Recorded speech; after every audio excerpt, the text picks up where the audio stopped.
नमस्कार दोस्तों, Bihar board exam में आपका स्वागत है। चलिए, आज के वीडियो में हम लोग जानेंगे विद्युत परिपथ में प्रयोग होने वाला कुछ महत्वपूर्ण प्रतीक जो आपको पूरा फिजिक्स में काम आने वाला है। ये हमेशा देखने को मिलता है, एग्ज़ाम बोर्ड में भी प्रश्न इससे आता है।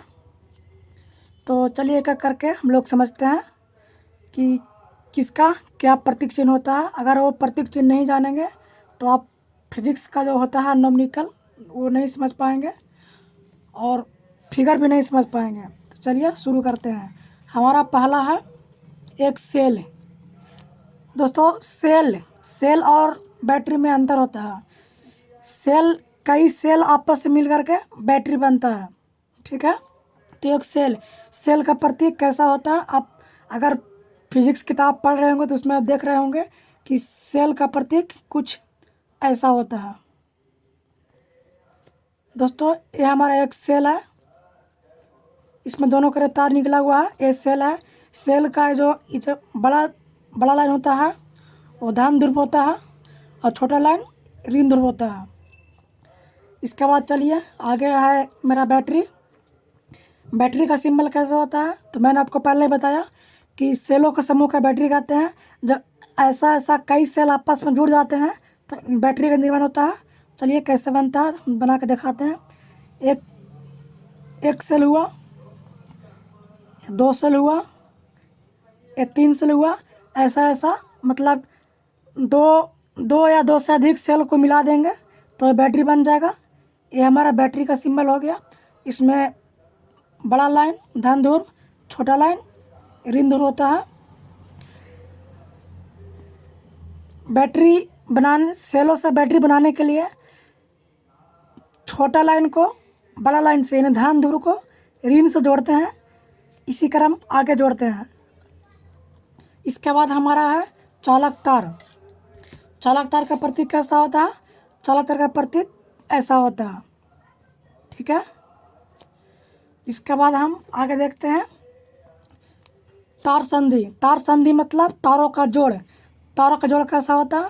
तो ये तार हुआ, ठीक है। इसके बाद एक ऊपर से या कहीं से भी तार ला करके ऐसे जोड़ने के बाद ये तार संधि हुआ, ठीक है। जहाँ ऐसे आपका मिलेगा फिगर में आपको समझना पड़ेगा कि वो तार है जो ज्वाइन किया हुआ है। इसके बाद है खुली प्लग कुंजी कैसा होता है। तो खुली प्लग कुंजी कुछ इस प्रकार होता है, आप देख सकते हैं। ये हमारा खुली प्लग कुंजी है, ठीक है। आप देख पा रहे होंगे। इसके बाद मेरा है बंद प्लग कुंजी कैसा होता है। तो बस ठीक उसी प्रकार बंद प्लग कुंजी होता है। जैसे ये हमारा खुली प्लग कुंजी हो गया। इसमें एक डॉट लगा देगा तो आपको समझना पड़ेगा कि प्लग कुंजी बंद है। आप समझ पा रहे होंगे दोस्त। इसके बाद अगला है खुला स्विच कैसा होता है। आपको मैंने पहले ही बताया था। खुला स्विच कुछ ऐसा होता है।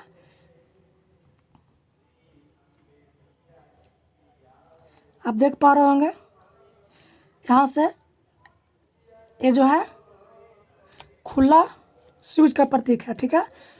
जहाँ भी ऐसा दिखाई देगा इसका मतलब परिपथ पूरा नहीं है। कुंजी स्विच मतलब खुला है, स्विच खुला है, ठीक है। और इसी को जब सटा देंगे, दोनों को आपस में जोड़ देंगे, जैसे आप देख पा रहे होंगे। जैसे ये हमने जोड़ दिया तो ये बंद स्विच है, ठीक है। इससे धारा का प्रवाह हो रहा है, इससे धारा का प्रवाह नहीं हो रहा था, ठीक है। इससे परिपथ पूरा नहीं हुआ था, इससे परिपथ पूरा हो जाएगा, ठीक है। इसके बाद है बिना संधि के तार क्रॉसिंग। जैसे एक तार गया है, ठीक है। इसके बाद एक ऊपर से तार आया है, आप देख पा रहे होंगे। इसको ऐसे करने के बाद ये जो है तार क्रॉसिंग का प्रतीक है, ठीक है। बिना संधि के इस पर तार मतलब जोड़ा हुआ नहीं है, इसके ऊपर से पार कर रहा है, बिना संधि के, बिना जोड़ के प्रतीक, बिना जोड़ के तार क्रॉस कर रहा है, ठीक है। इसके बाद हम बल्ब है, इसके बाद बल्ब है। बल्ब देखेंगे, बल्ब का प्रतीक कैसा होता है, जैसे आप देख पा रहे होंगे, बल्ब का प्रतीक कुछ इस प्रकार होता है। ये बल्ब है, जहाँ आपको फिगर में ऐसा देखने को मिलेगा, आपको समझना पड़ेगा कि वहाँ पे एक बल्ब का प्रतीक है, यहाँ पर एक बल्ब जोड़ा गया है, ठीक है। इसके बाद है एमीटर। एमीटर का प्रतीक कुछ इसी प्रकार होता है, जैसे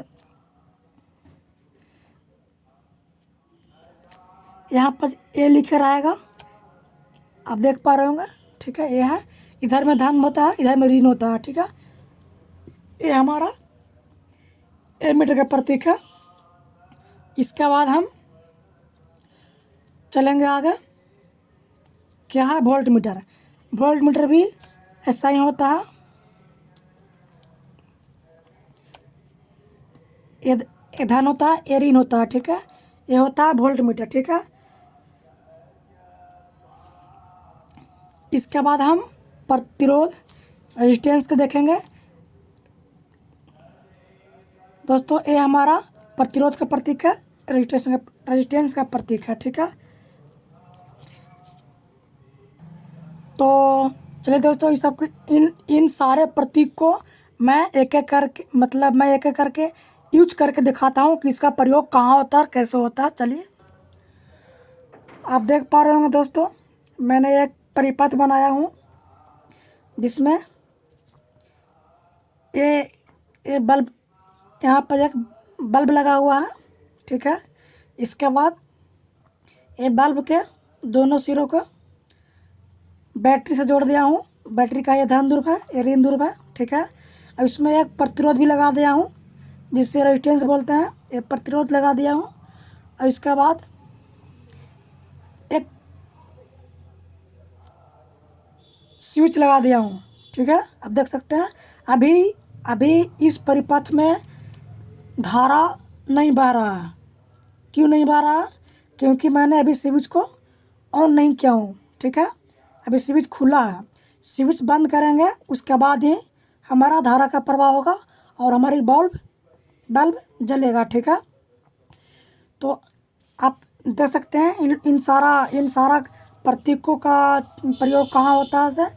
ये अगर आप इसके बारे में नहीं जानते होंगे पहले से, तो यहाँ पर ये क्या है आपको नहीं पता होता, ये क्या लगा हुआ है। अगर ये बात नहीं जानते होंगे पहले से, तो जब यहाँ लगाने के बाद आपको नहीं पता होगा कि ये क्या है। लेकिन अब सारे जान गए हैं, मैंने बता दिया हूँ कि मैंने एक बल्ब लगाया हूँ, इसमें प्रतिरोध को जोड़ दिया हूँ। इसके बाद एक स्विच लगाया हूँ, इसके बाद बैटरी लगाया हूँ, ठीक है। अभी परिपथ से जो है धारा का प्रवाह नहीं हो रहा है, इसलिए बल्ब बंद है। जैसे हम स्विच को ऑन करेंगे, स्विच को ऑन करने के बाद धारा का प्रवाह परिपथ पूरा हो जाता है, तो धारा का प्रवाह होने लगता है। धारा का प्रवाह होगा तो बल्ब जल उठेगा, ठीक है। बल्ब जल उठेगा, ठीक है। स्विच को बंद करने के बाद स्विच खोल देंगे, धारा का प्रवाह नहीं होगा। धारा का प्रवाह एक बंद परिपथ में होता है, खुला परिपथ में नहीं होता है, ठीक है। तो आप समझ पा रहे होंगे इन सब प्रतीकों का यूज कहाँ होता है। एक और फिर से मैं रिपीट कर देता हूँ, आप लोग ध्यान दीजिएगा। जैसे एक बड़ा लाइन, एक छोटा लाइन मिलकर एक सेल बनता है, ठीक है। सेल में बड़ा लाइन वो धन ध्रुव होता है, छोटा ऋण ध्रुव होता है। और ऐसा 2 से अधिक सेल जोड़ देंगे तो बैटरी बन जाएगा, ठीक है। इसके बाद एक लंबी तार लाइन खींचने के बाद वो तार बन जाता है, ठीक है। वो तार पर एक ऊपर से लाइन क्रॉस करने के बाद और यहाँ पर थोड़ा सा डीप करने के बाद वो तार संधि हो जाता है, ठीक है। इसके बाद कुंजी कुछ इस प्रकार होता है, एक खुला कुंजी होता है, ठीक है।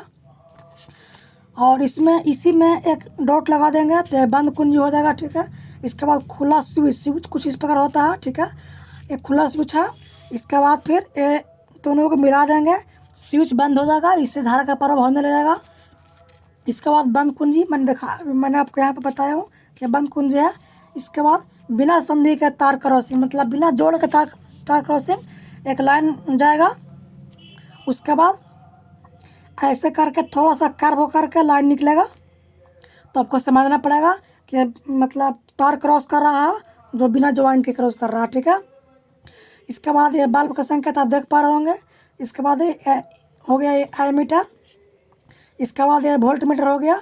इसके बाद ये प्रतिरोधक रेजिस्टेंस, जिसे हम आर से लिखते हैं, ठीक है। इसमें पहला धन होता है, फिर बाद में ऋण होता है। पहले धन फिर बाद में ऋण। बस आज के वीडियो में इतना ही। अगर वीडियो अच्छा लगा हो तो चैनल को सब्सक्राइब कर दीजिएगा, शेयर कर दीजिएगा, लाइक कर दीजिएगा। मैं रोज़ ही आपको लिए इम्पोर्टेंट चीज़ लेकर आऊँगा जो आपका बोर्ड एग्जाम में काम आएगा।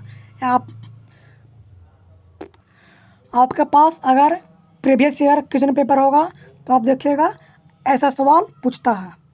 Thank you.